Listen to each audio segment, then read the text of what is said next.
Takže čaute ľudia, dneska si ukážeme, ako vyrobiť takýto filter, teda nie filter, ale držiak na Babetu 207. Takže budeme potrebovať len kúsok obyčajnej hadice, hociakej, obyčajnú pasku, je to jedno hociakú, lievik a nejaký starý filter, ja som to použil z mojej krosy, starý filter.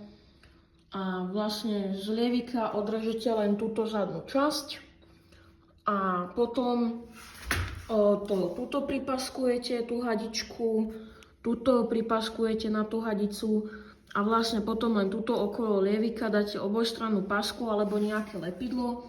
Ja som tam skúšal dávať aj lepidlo, ale nedržalo mi to, tak som tam dal obojstrannú pasku a drží to, na to nasadíte toto.